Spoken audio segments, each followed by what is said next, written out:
¿Qué tal? Buenos días, qué bueno que está con nosotros en este miércoles 22 de junio. Hoy se celebra el Día del Maestro y las Maestras, así que un fuerte abrazo para todas ellas.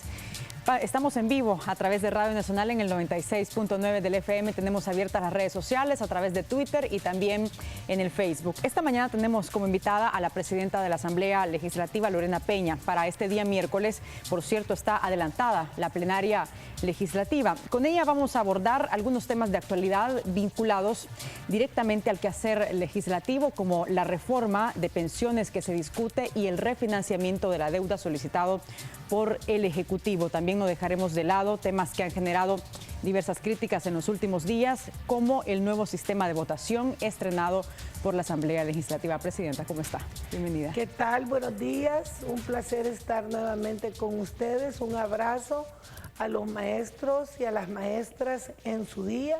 Un gran reconocimiento a la labor que hacen en la formación de la juventud y la niñez salvadoreña. Presidenta, se adelantó la plenaria para este día por el evento del Foro Sao Paulo que se realiza mañana en nuestro país, que alberga a unas 26 delegaciones, entiendo yo. ¿Cuáles van a ser los principales puntos de la agenda legislativa? ¿Qué nos puede adelantar usted esta mañana? Bueno, para este día tenemos varios temas. Se espera una reforma de la Comisión Financiera para regular las tasas de interés a los créditos de consumo. La Comisión Financiera estaría afinando una reforma en ese sentido. La Comisión de Hacienda, que yo presido, lleva un decreto para dar una prórroga de 6 meses para la instalación de las nuevas máquinas de conteo para las tarjetas prepagadas del sistema de transporte. De hecho, todas las gremiales de transportistas están interesadas en esta prórroga, ya que ahora todas las gremiales tienen diferentes empresas con las que pretenden participar también en la instalación de este nuevo sistema de tarjetas prepagadas para el transporte, que va a dar mucha más seguridad a los usuarios y a los motoristas, porque no va a haber dinero pues en los buses, sino que va a ser con tarjeta. Eso también va este día. Yo creo que son dos puntos gruesos y estamos con la expectativa de siempre, todas las semanas, evaluando la posibilidad de sacar adelante la reforma de pensiones, aunque a este momento todavía no hay una respuesta clara de los partidos de oposición respecto a la necesidad de reformar el sistema previsional a fin de hacerlo más justo y sostenible. Ya con las modificaciones que ha presentado el Ejecutivo sobre esta reforma, ¿cuál es el panorama que se puede ver al interior de la Asamblea, Presidenta? Perdón. Ay, no se preocupe, no se preocupe. Espéreme que... ¿Cómo caiga esto? Ay. Mire, veo yo bastante movimiento de azafondos presionando a los partidos para que no voten. Y eso es bastante dañino para la ciudadanía, porque realmente mientras se permita que por un lado las ganancias estén privatizadas y el pago de las pensiones las cubre el Estado, eso quiere decir que a pesar de que nosotros cotizamos para pensionarnos, son los impuestos, la otra parte que pagamos de impuestos, la que al final se tiene que usar para nuestro retiro. Con el nuevo sistema que hemos propuesto, mixto, que no es igual al anterior, hay sostenibilidad, hay garantía de los derechos individuales de los cotizantes y de los jubilados, y tenemos más posibilidades de tener en el mediano y largo plazo pensiones vitalicias dignas. A ver, más adelante vamos a hablar de ese tema, pero me gustaría, por ejemplo, hablar sobre su labor, su gestión, porque le quedan 4 meses para terminar la gestión al frente de la Asamblea Legislativa. ¿En qué va a centrar sus esfuerzos en este tiempo que le queda, Presidenta? Bueno, como Presidenta de la Asamblea Legislativa, yo me he preocupado, en primer lugar, como lo dije desde el primer día de mi gestión, de dar protagonismo a los grupos parlamentarios. Se ha tratado de optimizar las condiciones de trabajo de todos los grupos, de manera que ninguno pueda argumentar que no hace su trabajo por falta de condiciones. En segundo lugar, hemos hecho un esfuerzo de ahorro para inversión. El presupuesto de la Asamblea no ha crecido, sin embargo, estamos por terminar el nuevo complejo del Centro Cultural Legislativo, donde instalaremos la biblioteca, que ahora se alquila el lugar para la biblioteca. Vamos a ya muy pronto tener la biblioteca en lugar propio. Se va a reactivar el Instituto de Estudios Legislativos y vamos a contar con un auditorium propio, tanto para realizar reuniones de estudio y debate legislativo como para el servicio de tanta universidad y del centro de gobierno que son nuestros vecinos. Entonces vamos a mejorar la infraestructura a efecto de prestar un mejor servicio a la ciudadanía. Y otro de los temas en los que estoy empecinada es en que quede resuelto el sistema de votación e información de la gestión de la plenaria, que hoy por hoy es muy deficitario. Entonces, eso en cuanto a infraestructura. Por otra parte, realicé una gran depuración de empleados ilegales, ¿verdad? Durante este año y medio fueron despedidos o renunciaron aproximadamente 40 personas que ocupaban de manera ilegal plazas en la Asamblea Legislativa, ya sea por ausentismo, ya sea por nepotismo, ya sea por doble plaza, y eso lo he hecho no con el fin de perjudicar a las personas. Por eso no hemos hecho una gran campaña de desprestigio, sino con el fin de que se cumpla definitivamente las disposiciones generales de presupuesto y lo que establece también la Ley de Servicio Civil respecto a la función pública. De hecho, es una de las críticas que ustedes reciben mucho, la cantidad de plazas. Por ejemplo, entiendo yo que en la Junta Directiva de la Asamblea, con 14 diputados, tienen 208 plazas. ¿Es así, presidente? Mire, hay un diputado ahí que se ha hecho famoso por andar contando mentiras. Y yo no voy a dar su nombre porque tampoco lo quiero hacer más famoso. Resulta de que a la Junta Directiva tiene toda la gerencia de operaciones legislativas a su cargo. Eso estamos hablando de los técnicos que atienden las 16 o 18 comisiones cuando hay comisiones especiales bajo nuestra responsabilidad. También tiene la Junta Directiva a su cargo el staff de Arte y Cultura, el staff de Comunicaciones. Entonces, realmente son más plazas. Si se ponen a ver lo que es la Junta Directiva y todo el staff de apoyo que tiene para hacer funcionar la institucionalidad, sí, ¿verdad? Y en el caso de su servidora, yo tengo los mismos empleados que tenía cuando no era presidenta, ¿verdad? Y con esos mismos me voy a ir de vicepresidenta porque soy lo suficientemente cuerda, digamos, como para no contratar 100 gentes para año y medio y despedirlas después. Entonces, hay bastante invento sobre el tema de las plazas de junta directiva y sus equipos de apoyo. Lo que sí es cierto es que hay un techo presupuestario establecido por todos los partidos que es bastante alto para plazas por partido. Y solo el FMLN es el que ha tomado la decisión de no ocupar su techo presupuestario. El FMLN, por instrucciones expresas del compañero Medardo González, funciona con el 50% del presupuesto que teóricamente tiene asignado. A diferencia de los demás partidos. Por eso es que salimos con menos empleados, ¿verdad? Pero usted puede ver, los demás tienen una cantidad industrial de empleados que es producto de los techos presupuestarios que los grupos parlamentarios de común acuerdo establecieron. ¿Cuál es el partido que más empleados tiene? Arena, por supuesto, Arena. No solo porque es el más grande, sino porque topa su techo presupuestario. Yo esperaría que la próxima legislatura los partidos pudieran reducir a la mitad, como ha hecho el FMLN, su techo presupuestario, ¿verdad? Y así harían un gran aporte, ¿verdad? Nosotros tenemos 179 empleados, Arena tiene 350, un poco más, gana 200 no sé cuántos, PCN por igual.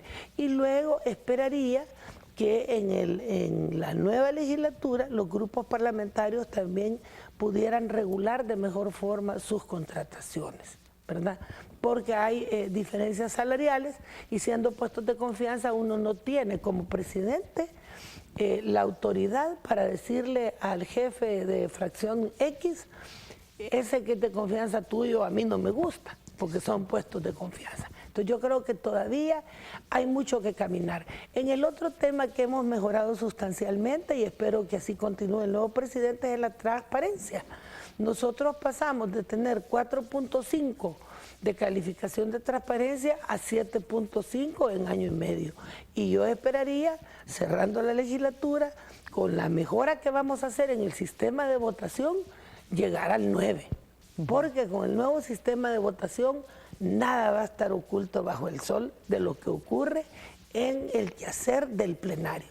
Porque lo más importante del quehacer de la Asamblea Legislativa, sinceramente, es qué hay detrás de las leyes que aprobamos.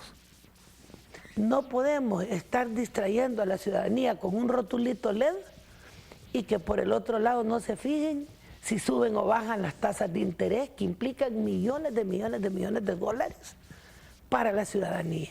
Entonces es muy importante que la gente conozca en profundidad y al detalle qué votamos, cómo lo votamos, quién vota por eso. Y ese es el último esfuerzo en que estoy, de manera que cuando yo salga de la presidencia, ningún diputado le va a poder mentir a la gente, porque se va a saber con precisión qué dijo, qué votó, qué propuso, qué no propuso. Más adelante vamos a tocar ese tema de los rótulos LED que ha generado bastantes críticas, pero antes, siempre hablando de su gestión, presidenta, ¿se va a ir de la Asamblea como presidenta sin que se apruebe una ley general de aguas? ¿Cómo ve usted eso? Bueno, esa es una responsabilidad de la comisión que lleva el tema. La presidencia de la Asamblea Legislativa no tiene facultades para obligar a votar ciertas leyes. Sí. Por eso le decía que mi facultad es darles las condiciones. En el tema de la Ley General de Aguas, lo que está ocurriendo es que hay sectores interesados en mantener el uso y abuso del recurso hídrico y hay otros incluso interesados en privatizar el servicio. Recuerden que cuando aprobamos la Ley de Socio Público-Privado, uno de los grandes temas fue que Arena quería incluir la privatización del agua en la Ley de Socio Público-Privado. Y eso es lo que está detrás del tema de la ley de aguas. Sí. Yo espero que por lo menos los partidos que no son de extrema derecha hagan patria y contribuyan junto con el FMLN para que dejemos buenas regulaciones hídricas, porque el agua es un recurso que cada vez escasea más en El Salvador y por lo tanto debe no solo protegerse, regular su uso, sino que también garantizar el acceso como un derecho humano que las personas tienen al agua. Solo fíjese usted que qué casualidad que sobre el acuífero de Nejapa han estado todas las empresas que hacen uso intensivo y descontrolado del agua, como son las fábricas de gaseosas, las de jugos, están ahí sobre uno de los principales acuíferos de San Salvador, ¿verdad? Entonces yo creo que es necesario, también por el tema de los sistemas de riego, cuál es el agua para consumo humano, cuál es el agua para consumo industrial, cómo se trata el agua para riego. Entonces, ojalá que podamos avanzar en eso y se derrote el intento de aquellos que quieren cero regulaciones y la privatización del agua. Y una ley que tiene ya casi 4 años, ¿no? Claro, 2012 está en la eso es como la ley de acceso a la información, solo se pudo aprobar cuando el FMLN era gobierno, no porque tenía años de estar metida ahí. Antes el tema de transparencia, acceso a la información, no, Arena nunca aceptó dar cuentas. Es con la llegada de los gobiernos del FMLN que se aprueba y se sanciona, ¿verdad?, la ley de acceso a la información, que por cierto la propuso el actual ministro de Obras Públicas, Gerson Martínez, fue el proponente por el FMLN, y ahora pues la ciudadanía pues disfruta y puede analizar cada vez más información pública. Bien, vamos a hacer la primera pausa. Recuerde que estamos en las redes sociales para que usted haga sus preguntas y comentarios a través de Twitter y también en el Facebook. Regresamos enseguida, no nos cambie.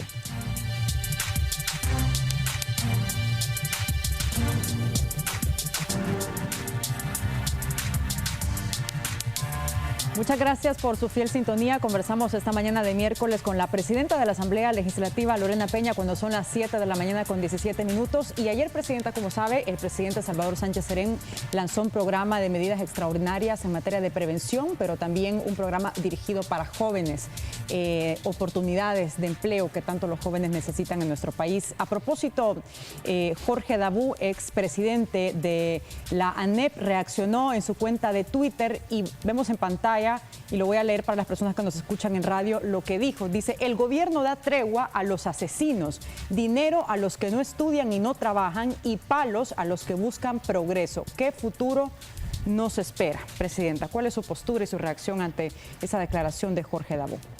Es que por esas declaraciones no lo quisieron reelegir de presidente de ANEP, porque habla mintiendo. El presidente de la República anunció ayer lo siguiente, que en un año creará 15,000 oportunidades de empleo para jóvenes.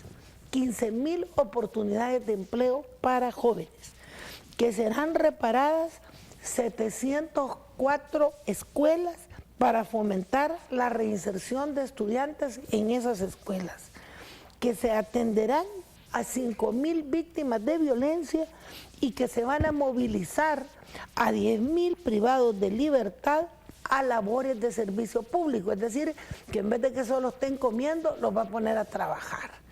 Eso es lo que anunció ayer el presidente como parte de su plan de medidas extraordinarias de prevención. Porque el esquema del gobierno es muy claro. Tiene un plan de medidas extraordinarias de represión y otro plan de medidas extraordinarias de prevención. Entonces, realmente, el señor Dabú, cuando saque el hígado en ese tuit, lo que está haciendo es mentir, porque la oferta del presidente de la República es muy clara. No es de salir a repartir billetes ni andar buscando a los vagos. Y hablamos de un grupo vulnerable, presidenta, que son los jóvenes que no estudian y no trabajan, que tienen un riesgo altísimo de poder pertenecer a una pandilla. Así es. Los jóvenes que no estudian y no trabajan, la inmensa mayoría de ellos es por falta de oportunidades. Y por eso es que el gobierno trabaja intensivamente, repito, tal como lo dijo ayer el presidente, en crear 15,000 oportunidades de empleo para jóvenes, reparar 704 escuelas para que puedan entrar más jóvenes a las escuelas, así como atender directamente a 5,000 víctimas de violencia y poner a trabajar en reparación de calles, en construcción de los mismos penales, a 10,000 privados de libertad, porque el trabajo dignifica. Entonces, los reos de menos peligrosidad, en vez de que solo estén comiendo ahí, pues también que trabajen y que ayuden, vigilados por supuesto, en labores de servicio público. Este plan lo lanzó el presidente ayer en la comunidad 22 de abril, una comunidad marginada que fue construida en el año 1972 sobre el basurero público municipal de aquella época. ¿Cómo creen que la gente que fundó esa comunidad se pudo sentir si le tocó irse a sentar sobre el basurero público municipal de esa época? Yo era misionera de mi colegio y alfabetizaba en esa comunidad, por eso conozco perfectamente la historia de esa comunidad. ¿Qué hizo Arena? Se fue a una comunidad pobre a anunciar medidas de garrote. Eso hizo el presidente Flores en su tiempo, ¿se acuerdan? Cuando anunció la mano dura. ¿Qué hace nuestro presidente? Ir a las comunidades excluidas y decirles, miren, no solo va a haber castigo para los delincuentes, va a haber oportunidad de empleo, vamos a darle más acceso a las escuelas, ¿verdad? Y vamos a poner a trabajar a una buena parte de los privados de libertad y vamos a también atender a las víctimas. Y esta noticia es un agregado a los éxitos que ya está teniendo el gobierno, porque yo leía hace poco de que la cantidad de egresados de bachillerato desde que el FMLN llegó al gobierno a la fecha es realmente significativa. Fíjense que del 2001 al 2015, ¿verdad? Se graduaron 933.988 jóvenes de bachillerato. Pero de esa cantidad, la tercera parte, es decir, 356.506 jóvenes han podido ingresar a la universidad en los últimos tiempos. Y solo en el año 2015 fueron 78.500 jóvenes graduados de bachillerato. Es decir, en 16 años, 900.000. Pero ahora, en un año, en el año recién pasado, 75.000 jóvenes. Es decir, vamos mejorando. Y ojalá que este programa se pueda llevar adelante sin manipulaciones políticas de las alcaldías, porque estos programas van a desarrollarse en coordinación con las alcaldías. Y es importante que no haya manipulaciones políticas para que puedan realmente atender al joven que lo necesita y no al voto que se necesita. Sí. Porque a veces los alcaldes coordinan con el gobierno, pero tratan de canalizar para sus votantes. Yo haría el llamado a que esto se aplique para el joven que lo necesita, independientemente de resultados electorales. Presidente. Y que no vaya a pasar como pasó con el de Apopa e Ilopango, que terminaron dando los programas que el presidente Funes coordinó con las municipalidades a los pandilleros, ¿verdad? Los alcaldes deben colaborar en eso. A ver, en otro tema, no puedo dejar de preguntarle por los rótulos LED, una medida que ha generado, pues como sabe, bastantes críticas en la opinión pública, en redes sociales, y una cantidad de cosas, hasta memes han hecho de esta medida. ¿Cómo justifica ese gasto de $500,000, Presidenta? Mire, yo fui la que puse en redes sociales cuánto valía el sistema de votación, que vale $500,000. Este nuevo sistema de votación incluye varias cosas, no solo los rótulos LED. Este nuevo sistema, para empezar, tiene ya instalado en cada curul una pantalla donde estarán apareciendo todas las piezas de correspondencia, todos los dictámenes. En esa misma pantalla van a votar. La pantalla los identifica por rostro. La misma pantalla tiene la adaptación del micrófono y el registro de la votación por persona, por partido, en cada tema, ¿verdad? Esto va a estar conectado a las pantallas que tenemos internas dentro del plenario, que también son parte del nuevo sistema, y estará conectado a la internet y al sistema de televisión legislativa. De manera que cualquier persona en cualquier momento podrá saber qué piezas estamos viendo, qué cambios se les están haciendo. Hoy en día, por ejemplo, si se va a aprobar una ley que tiene 100 páginas, pues son 84 copias que hay que dar. De lo contrario, cualquier diputado puede decir que no puede votar porque no conoce. Por otra parte, el actual sistema, que costó $700,000 hace 10 años y que solo tiene el botón para votar y el micrófono, ya está colapsado. Cualquier persona que sea un poco curiosa de las plenarias se dará cuenta que a veces decimos tantos votos en pantalla y tantos a mano alzada, porque ya el sistema de votación actual falla en varios curules y no queda ningún registro físico tangible de eso que yo digo a mano alzada. A ver, entonces, realmente el nuevo sistema, lo menos interesante son esos rótulos LED. Sí, lo que pasa es que la gente es lo que conoce, digamos, la percepción de la gente es que los rótulos LED costaron $500,000 y no el sistema. Por eso yo lo estoy aclarando ahora de que no son los rótulos.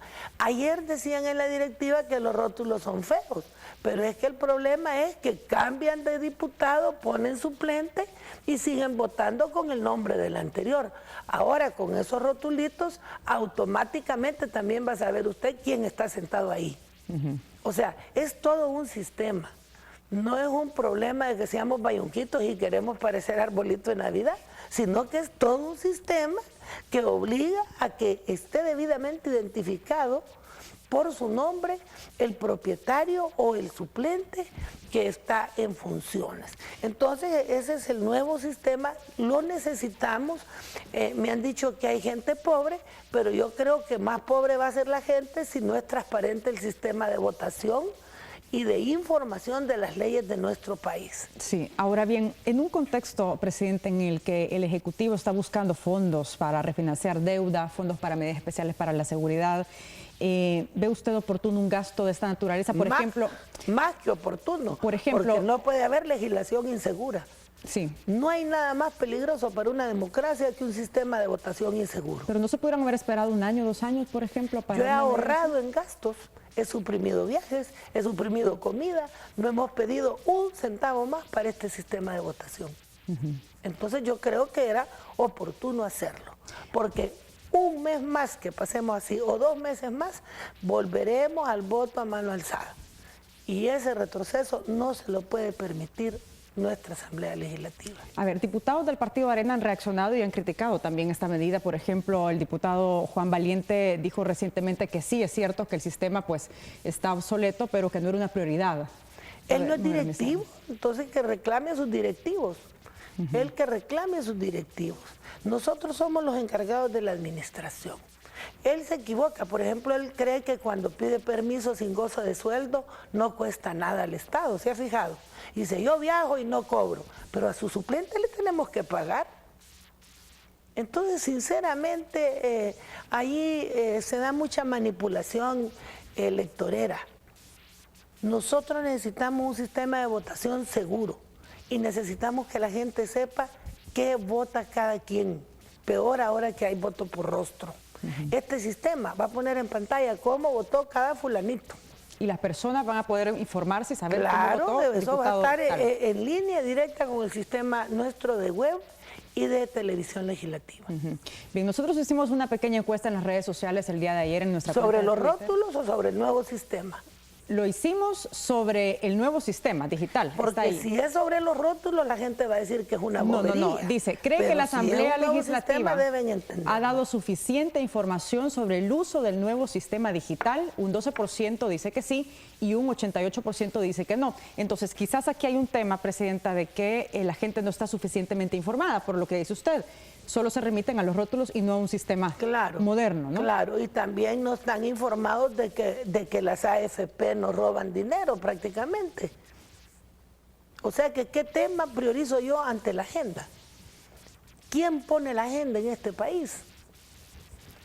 No se ha informado ni nadie está discutiendo que no nos han dado el nuevo listado de evasores de impuestos. Entonces también hay la agenda mediática no es neutra. La agenda mediática tiene intereses concretos. Entonces quieren tener como que somos indios con espejitos discutiendo el rótulo LED, mientras por el otro lado, como usted muy bien ha dicho, no se discute la ley de aguas. Como usted muy bien ha dicho, no se desentraña porque nos cobran comisión del 18% de nuestros ahorros en las pensiones y todavía nos quitan por pagarnos la pensión, nos siguen cobrando. Sí. Temas que son de fondo no se ponen en la agenda mediática, pero sí podemos pasar entretenidos como verdaderos indios con los espejitos hablando del rotulito LED del curul legislativo. Ahora yo le pongo un tema de fondo, por ejemplo. Haciendo la fantasía, porque es impresionante, la fantasía de que unas guías de focos valen $500,000, pero hasta esa estupidez se le puede vender a la gente cuando se manipula una agenda mediática. A ver, yo le voy a poner un tema de fondo que hay que analizar y es el tema fiscal. Vamos a verlo, pero vamos a hacer una pequeña pausa y regresamos en breve con más. No nos cambie.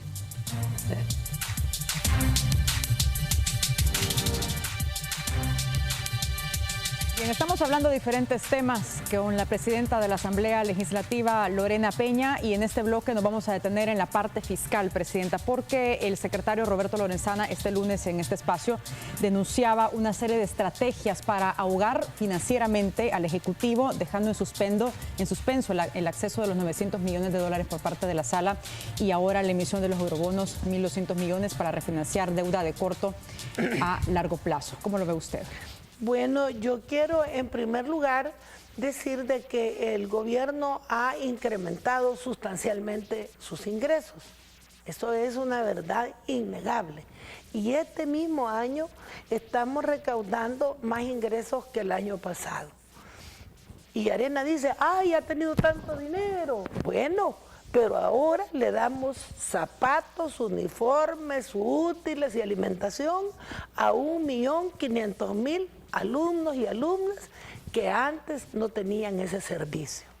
O sea, es un servicio necesario y obligatorio para que toda la población que participa de las escuelas y de las y del bachillerato, ojalá después la universidad, pueda estar seguro de que tiene los insumos para el aprendizaje. También se ha creado la universidad en línea.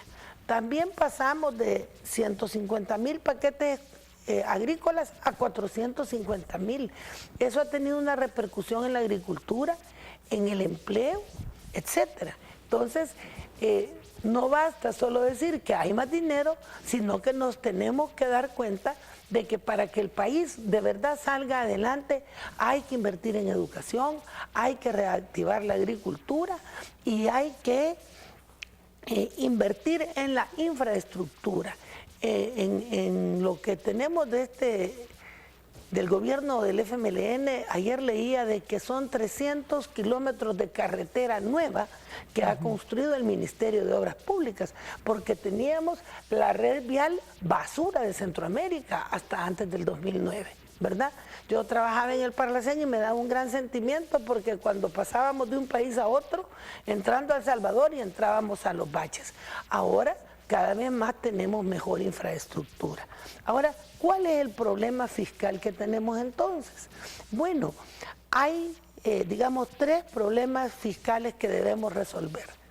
Lo primero es que el gobierno tiene la carga del sistema previsional y esa no depende de si somos austeros, de si no somos austeros, esa solo depende de que la gente llegue a la edad y pase a cobrarle al gobierno. ¿Qué impacto tiene este compromiso en el déficit este fiscal? momento es de 400 millones de dólares. El año que viene va a ser de 500 y así va subiendo porque está entrando toda la cantidad de personas más o menos de mi edad, yo tengo 60, ¿verdad?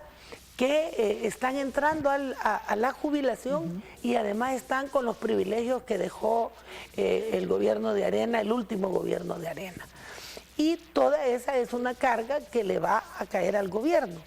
El presidente Flores la resolvió emitiendo bonos. El presidente Saca lo resolvió creando un fideicomiso para prestar sin pasar por la asamblea. Pero ahora resulta de que es tan grande el peso de la deuda previsional que en marzo del año que viene el fideicomiso, aunque reformáramos la ley, no va a poder prestar más dinero para el pago de pensiones. Entonces, ¿qué tocaría el año que viene si no hacemos la reforma? Simplemente sacar del presupuesto esos 500 millones de dólares, que es casi la totalidad del presupuesto, digamos, de seguridad y justicia, sí, o el 50% del presupuesto de educación y pasarlo al pago de pensiones.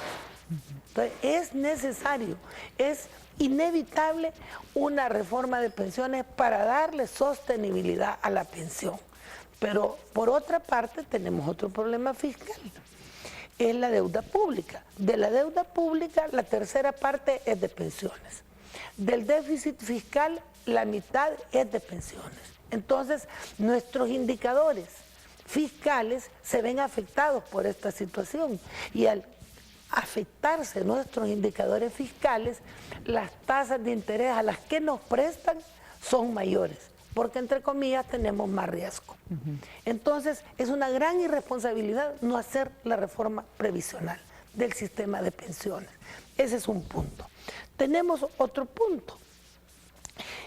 Cuando el FMLN asume en el 2009 el gobierno, el 28 de mayo, fíjense, 3 días antes de que entrara el presidente Funes, llegó el presidente Cristiani con el presidente Saca y los de Arena y nos dijeron, ¿saben qué? Hay que emitir 1.828 millones de dólares en bonos, porque no tenemos ni para salarios, ni para proveedores, nos hemos gastado el presupuesto del PEIS y además tenemos que pagar unos bonos y tampoco tenemos esa reserva. Entonces, de entrada, al FMLN le tocó emitir 3 días antes de que entrara el gobierno de Funes un decreto para esas deudas.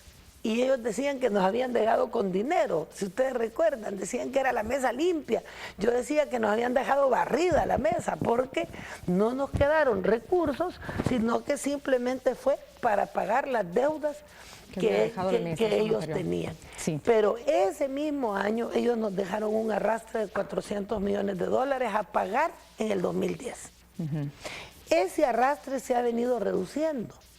Porque Hacienda ha venido haciendo un gran esfuerzo, pero todavía los presupuestos del país cargan con notas de crédito, que es una reforma que Arena hizo a la ley de administración financiera integrada, con notas de crédito que significan más o menos 150 millones de dólares que no le entran al gobierno. Ese es otro detalle. El otro detallazo es que no hay un sistema de cobro eficiente. Por eso es que hay tanta evasión. Y el gobierno, por eso el gobierno acaba de presentar una ley para hacer efectivas... Para agilizar más los cobros. El cobro de las deudas con el Estado. ¿Y cómo se está discutiendo esta propuesta? Estamos por entrar a esta discusión, ya llegó el ministro a hacer la presentación y yo espero que entre julio y agosto podamos aprobar esto. Porque no es posible que si tú le debes a un banco, te embargan el salario, ¿verdad? Pero le puedes deber al gobierno y no pasa nada. Pasan años y años apelando y finalmente no pagan. Entonces esto de la evasión fiscal, si bien se ha reducido, es necesario tener un mecanismo expedito. Y el otro tema que hay que revisar son los incentivos. El Salvador tiene 26 leyes de incentivos para la empresa privada que hacen que dejemos de percibir aproximadamente 1.000 millones de dólares al año. Eso se llama gasto tributario. El gasto tributario fue analizado exhaustivamente en el año 2012 por nuestra unidad técnica legislativa y llegó a una conclusión, que tanto incentivo no ha dado resultados en empleo, no ha dado resultados en crecimiento económico, y sin embargo sí ha dañado la caja del Estado. Entonces esa es una opinión personal mía, creo que no se le habrá dicho el secretario técnico, yo creo que los incentivos deben ser contra resultados, porque ahora se dan un montón de exenciones de impuestos y no se ve el resultado tan efectivo en empleo. Y hubo incentivos absolutamente oscuros como los de FCP, que todavía está en debate la auditoría de por qué se entregó dinero a empresas que quebraban después de recibir la millonada, ¿verdad? Y por qué se mentía diciendo que se habían generado tantos empleos cuando en realidad eran un pequeño grupo de ejecutivos los que se embolsaban ese dinero. Entonces, el tema del gasto tributario es un tema que tenemos que revisar a fondo. A ver, volviendo al tema de la evasión y elusión fiscal, que son cifras que si bien es cierto, como dice usted, se han venido reduciendo, pero las cifras se mantienen altas. Hacienda maneja 1.400 millones al año, los informes, por ejemplo, de la UCA también, 1.500 más o menos al año de lo que se va en impuestos. Con esta propuesta, esas reformas que ha presentado Hacienda a la Asamblea para agilizar más el cobro, Fusades ha dicho que ve ya indicios de inconstitucionalidad, Presidenta, sobre estas propuestas. Es que Fusades, cada vez que es de pagar impuestos, dice que es inconstitucional. Yo creo que Fusades debe avanzar y hacer patria, darse cuenta de que los empresarios modernos y honrados deben pagar los impuestos y no deben tenerle miedo a los mecanismos que hagan más efectivo el pago del impuesto, ¿verdad? Yo creo que hay en Fusades y en ANEP se han ido descualificando, se llama cuando pierden capacidad técnica, porque se politizan y además están como acomodados a un estado de cosas que no permite que el país avance. Ellos deben ser conscientes de que un país que no cobra los impuestos es un país que no puede avanzar.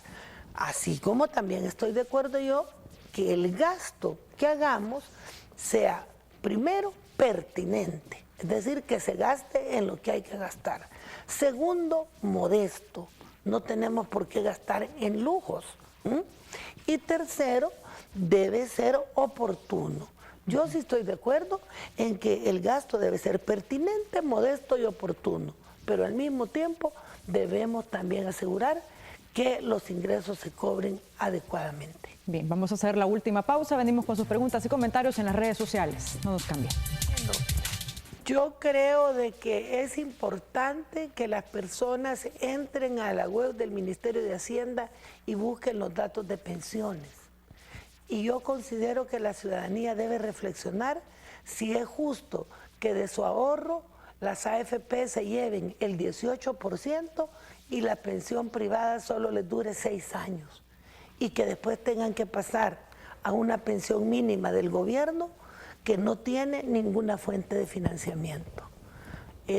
La campañita esa del robo del siglo que pagó a fondos es inmoral, porque por un lado hace una afirmación falsa, pero por otro lado encubre que son la cuenta de ahorro más cara del mundo, porque si usted ahorra en un banco, aunque sea un 1% le dan de ganancia, pero en las AFP usted ahorra y todavía le quitan el 18% de su ahorro. Entonces, debe haber más reflexión sobre el tema de pensiones. Quiero decirle a toda la ciudadanía de que el presidente Sánchez Serén y el FMLN estamos trabajando para garantizar la sostenibilidad de los programas sociales. Los que sueñan con que congelados los 900 millones de dólares, vamos a quitar el vaso de leche, vamos a quitar el uniforme, porque eso es lo que quieren. Los que quieren que se suspendan los paquetes agrícolas, los que quieren que no se paguen pensiones, esos que no quieren votar para resolver esos problemas, van a fracasar, porque el pueblo salvadoreño ya sabe que los recursos que estamos buscando son para garantizar estos importantes programas sociales y para garantizar pensiones dignas y vitalicias sostenibles. Bien, vamos con más comentarios y preguntas que hemos recibido en nuestra cuenta de Twitter. Dice Josu Rivas, ¿por qué no crear una ley que obligue a todo menor de edad a estudiar en horas hábiles? Vamos con más comentarios. Ronnie Romualdo, como gobierno no han sido capaces de cambiar la agenda que impone la derecha. No hay discurso, no hay estrategia. Presidenta. Sobre eso de obligar a los niños, más bien son los padres y madres de familia los que están obligados, de acuerdo al Código de Familia, a atender, orientar a sus hijos y llevarlos a la escuela. Y ahora que la escuela no cobra cuota, y ahora que la escuela da uniforme, y ahora que la escuela da zapatos, y da alimentos, y da útiles, no hay ninguna justificación para que ningún padre o madre de familia no lleve a su hijo a la escuela. Aquellos, por pobres que sean, que mandan a pedir a los hijos dinero, en vez de mandarlos a la escuela, cometen realmente un delito de incumplimiento de sus deberes familiares. Yo creo que no es culpa de un niño de 6 años el que no va al kinder. Ahí tenemos que ver la paternidad y la maternidad responsable. Respecto a la agenda, yo creo que es importante que el pueblo, nosotros, el FMLN, también el gobierno, estemos constantemente informando al país de lo que es importante y desenmascarar la gran trampa de querer manipular la opinión pública a través de los medios de comunicación. Por ejemplo, el tema del enriquecimiento ilícito no ha sido abordado con plenitud, porque para mí todos los que se enriquecen con salarios de hambre hacen enriquecimiento ilícito. Todos los empresarios que son supermillonarios, que andan en sus BMW o Ferraris, como sea, pagando un salario miserable en las fábricas y en los bancos, se enriquecen ilícitamente. Por ejemplo, ese es un tema que deberíamos de seguir profundizando y que tiene que ver con el derecho a un salario mínimo justo. Ese es un tema de agenda vital. Sí. A ver, en otro tema, mañana es el Foro Sao Paulo, donde alberga a unas 26 delegaciones, más o menos, si no me equivoco, de gobiernos de izquierda. ¿Qué temas se van a abordar y qué expectativas tiene usted, Presidenta, de este foro? Están confirmados 300 delegados y delegadas. Dentro de ellos hay aproximadamente 50 parlamentarios y parlamentarias de la izquierda latinoamericana y europea que nos estarán acompañando. Las delegaciones ya están llegando. Va a haber diferentes talleres. Tenemos un taller de cultura y hegemonía política para la transformación social. Es un tema muy importante. Tenemos comunicaciones y poder, medios de comunicación y poder político, es otro de los talleres que vamos a tener. Tendremos un taller sobre los derechos de las mujeres, hay un taller sobre la problemática del cambio climático, tenemos un taller sobre las experiencias electorales de América Latina, muy importante, y también tenemos un taller para analizar la contraofensiva de la derecha en la región latinoamericana. Medular será también el posicionamiento del Foro de Sao Paulo en solidaridad con la presidenta Dilma Rousseff, quien enfrenta un proceso de golpe de Estado promovido por los mismos que ahora están presos del Congreso y el Senado brasileño, así como un posicionamiento de apoyo al diálogo político que se desarrolla en Venezuela. Alguno de la derecha va a decir, ¿y qué nos importa? Porque ellos son expertos en la trivialidad. Importa mucho, porque en América Latina debemos defender que seamos una región de paz y una región de democracia. Y por eso El Salvador se honra en ser sede de este gran foro de la izquierda latinoamericana y dar una contribución de esta manera a la democracia, la paz y el respeto a la autodeterminación de los pueblos en la región. A ver, hay otro tema que no quiero que se me escape con los minutos que nos quedan, y es ¿por qué el FMLN, Presidenta, no se opuso en la votación sobre la extradición de los militares acusados de asesinar a los padres jesuitas y dos colaboradoras? Nosotros no votamos a favor de esa demanda por lo siguiente. Primero, porque no aceptamos la ley de amnistía, porque una ley de amnistía no la puede aplicar un gobierno para sí mismo. O sea, doctrinariamente no es posible que yo soy gobierno y me autodoy amnistía de los crímenes que como gobierno cometí. Por eso nosotros no apoyamos la ley de amnistía. Pero por otra parte, así como no nos gusta que la Corte Suprema de Justicia pretenda hacernos la plana a nosotros, no estamos de acuerdo en hacerle la plana a la Corte.